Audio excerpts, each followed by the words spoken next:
pagi, selamat siang, selamat sore, selamat malam semuanya.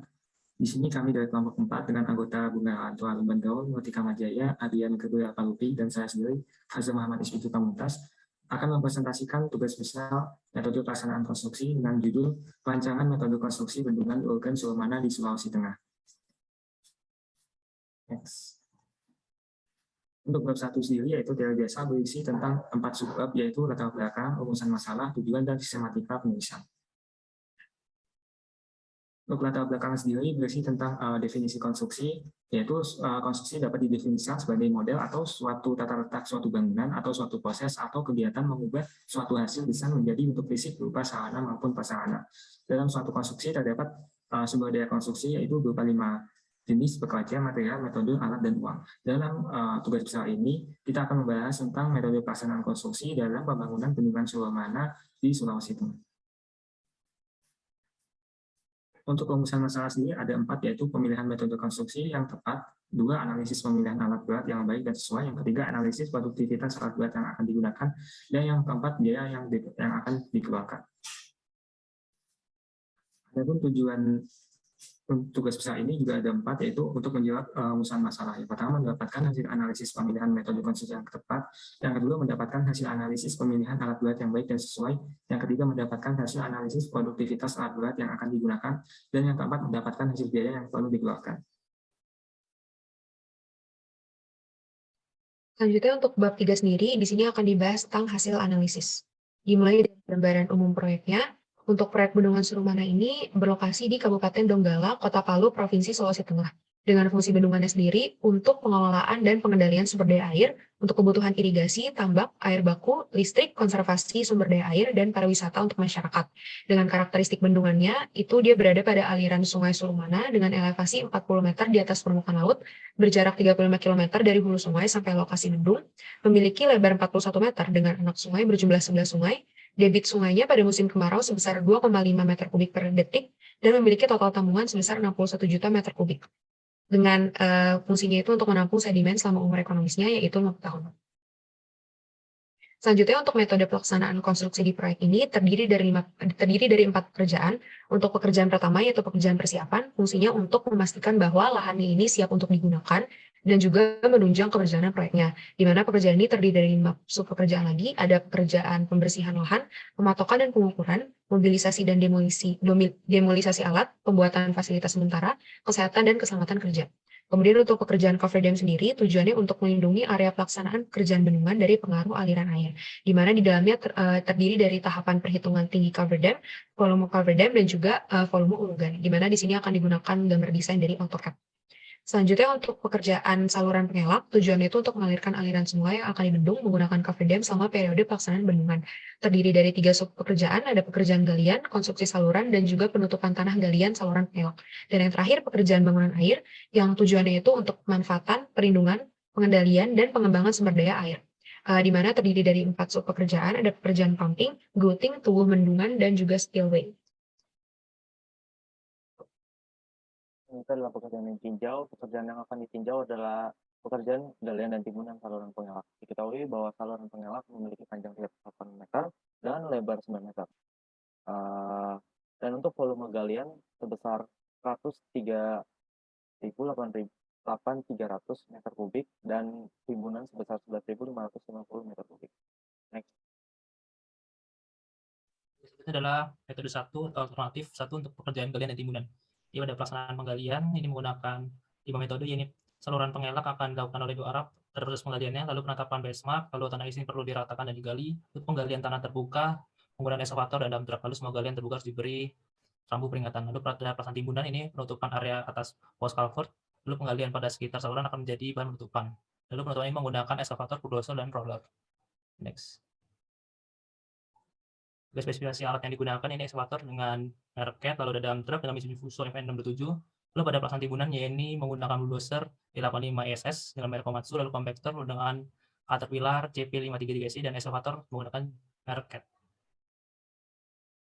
Lalu untuk perhitungan produktivitas dari proses penggalian ini menggunakan eskavator dump truck sehingga diperoleh sebagai berikut. Lalu kemudian dihitung dari masing-masing unit yang dibutuhkan sehingga diperoleh produktivitas per hari yaitu 1663. Kemudian dari total volume penggalian akan diperoleh durasi sebesar 616 hari. Next. Selanjutnya adalah produktivitas alat untuk pada pelaksanaan penimbunan alternatif 1. Ini sama juga, tapi menggunakan eskavator, kompakter, yaitu payload roller, lalu ada bulldozer. Masing-masing dihitung kapasitas produksinya. Oke, next. Setelah itu diperoleh masing-masing banyak unitnya. Kemudian dicari produktivitas per harinya, yaitu sebesar 2.178 meter kubik per hari. Dari produktivitas per hari kita cari durasinya, sehingga diperoleh 7 hari. Dan dari total waktu penimbunan dan galian sebesar 623 hari. Oke, next. Nah, selanjutnya adalah analisis biaya yang dikeluarkan. Pertama-tama akan di-list dulu daftar harga sewa alat beratnya per hari yang bisa dilihat di layar. Kemudian dicari harga sewa alatnya. Untuk eskavatornya juga bisa dilihat di layar, dump trucknya juga begitu, dan didapatkan totalnya 22.619.520.000 rupiah. Kemudian untuk pekerjaan timbunan juga dilakukan langkah yang sama dan didapatkan total 54.320.000 rupiah. Kemudian untuk perhitungan total untuk metode 1 ini itu sebesar 22.673.840.000 rupiah. Untuk metode kerja alternatif 2 sebenarnya sama seperti alternatif pertama.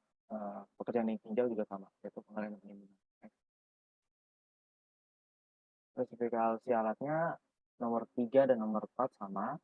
Nomor 1 backhoe dan nomor 2 motor grader.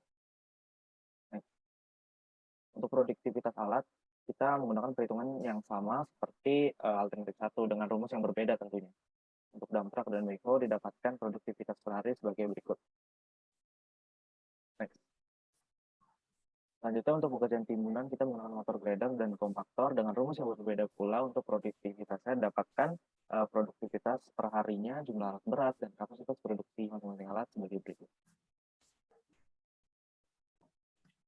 Selanjutnya untuk analisis biaya yang dikeluarkan untuk daftar harga sewa alat berat per hari dapat dilihat pada layar. Kemudian adapun untuk durasi pekerjaan galian adalah selama 16 hari dengan total biaya 24.035.054.368. Adapun untuk pekerjaan timbunan sendiri, durasi pekerjaan yang dibutuhkan adalah 4 hari dengan total biaya untuk pekerjaan timbunan adalah 18.240.000, sehingga total biaya dengan menggunakan metode kedua adalah 24.053.294.368 rupiah.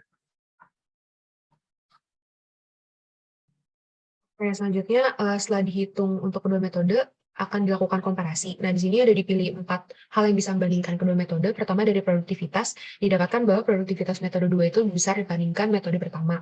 Untuk durasi pengerjaannya, metode 1 itu memiliki durasi pengerjaan yang lebih sebentar dibandingkan metode 2. Tapi hal ini itu disebabkan karena produktivitas dari pekerjaan galian di metode 2 itu memang lebih kecil dibandingkan metode 1. Makanya membuat durasi totalnya dari metode 2 ini bertambah jauh lebih banyak gitu dibandingkan metode 1. Selanjutnya yang poin yang ketiga itu dibandingkan biaya yang dikeluarkannya. Untuk metode 1 biayanya itu lebih kecil dibandingkan metode 2. Yang keempat itu ditinjau kondisi lapangannya, didapatkan bahwa jumlah dump truck pada metode 1 itu lebih banyak sehingga akan mempercepat proses pemindahan material dari satu tempat ke tempat yang lain. Kemudian untuk meninjau kondisi proyeknya juga, alat berat yang akan digunakan itu sebaiknya alat berat yang kuat, baik itu dalam mengangkut beban material dan juga yang cocok beroperasi pada kondisi proyek yang tidak mudah untuk dilewati kendaraan. Nah, dilihat juga dari ketersediaan dan spesifikasi alatnya, bisa dilihat ekskavator yang digunakan pada metode 1 itu berfungsi tidak hanya untuk menggali, namun juga untuk mengangkut material ke dalam truk. Tapi kalau untuk backhoe sendiri itu fungsinya lebih kepada penggalian. Kemudian dilihat juga dari sudut rotasinya, ekskavator itu bisa berputar hingga 360 derajat dan juga lebih cocok digunakan untuk proyek besar seperti bendungan. Kemudian dilihat juga dari lokasinya di Sulawesi dan juga ini proyeknya pembangunan bendungan, maka ekskavator dan bulldozer itu cukup umum dan juga cukup mudah ditemukan sehingga dari segi ketersediaan itu tidak ada masalah. Jadi dari komparasi ini bisa disimpulkan bahwa metode 1 ini lebih cocok untuk digunakan karena dari durasi pengerjaan maupun biayanya dia lebih kecil dibandingkan metode 2. Dan juga alat beratnya juga lebih cocok dan efektif untuk jenis proyek bendungan dan dia juga lebih umum untuk ditemukan di Pulau Sulawesi. Jadi ketersediaannya terjamin.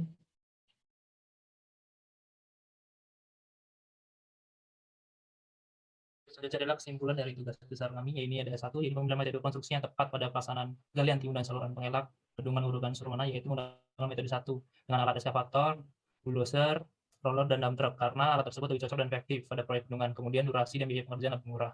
Lalu diperoleh produk bisa skala berat, yaitu pada galian, yaitu 1.683 meter kubik per hari, dan pada timbunan, yaitu 2.178,75 meter kubik per hari. Lalu yang ketiga, diperoleh biaya yang perlu dikeluarkan pada pekerjaan galian timbunan saluran pengelak proyek bendungan Hulugan Suara, yaitu sebesar 22.673.840.000 dengan durasi 623 hari. Jadi sekian presentasi dari kelompok kami. Kami ucapkan terima kasih.